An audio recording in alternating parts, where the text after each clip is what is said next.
Okay, finally we are moving towards the polish UI and deploy section, which is the last one of this tutorial.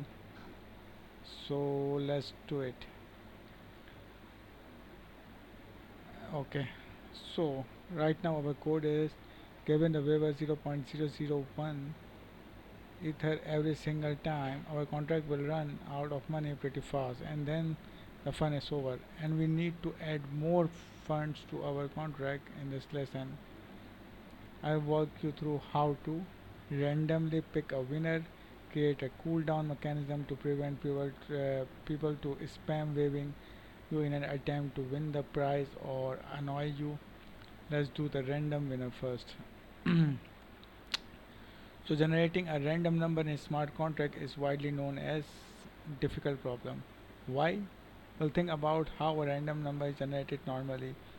When you generate a random number normally in a program, it will take a bunch of different numbers from your computer as a source of randomness, like the speed of the fans, the temperature of the CPU, the number of times you have pressed L at 3:52 p.m. since you have powered the computer, your internet speed, and tons of others that are difficult for you to control.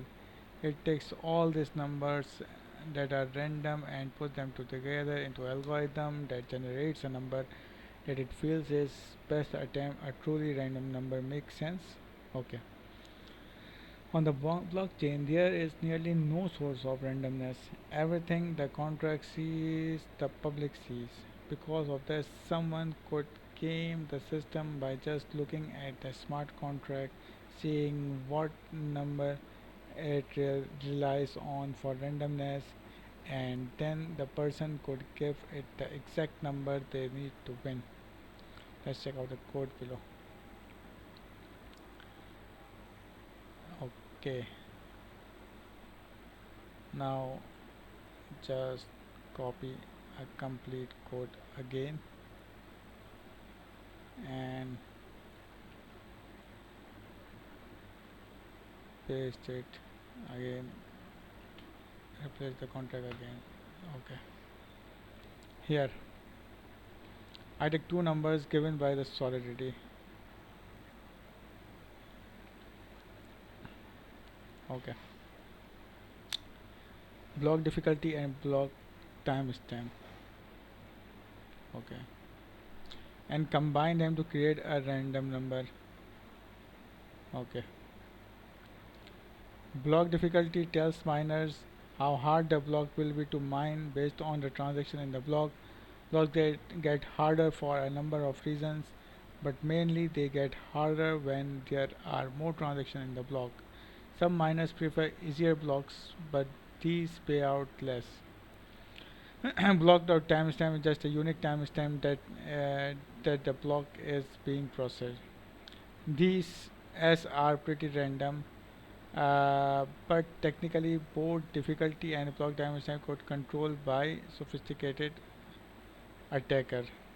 To make this harder, I create a variable seed that will essentially change every time user sends a new wave. So I combine all three of these variables to generate a random seed. Then I just do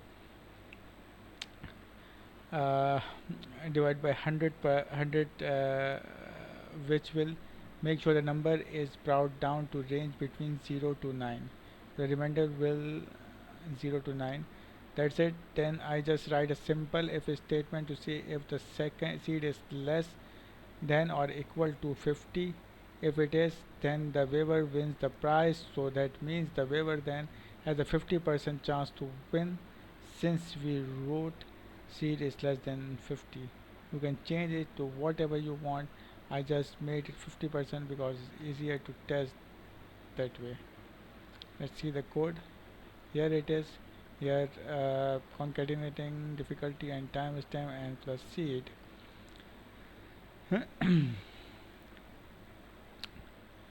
uh, Seed is also a random generated number, then divided by 100, and the remainder should be between 0 to 99, and check that if seed is less than 10, we will transfer the amount to the center.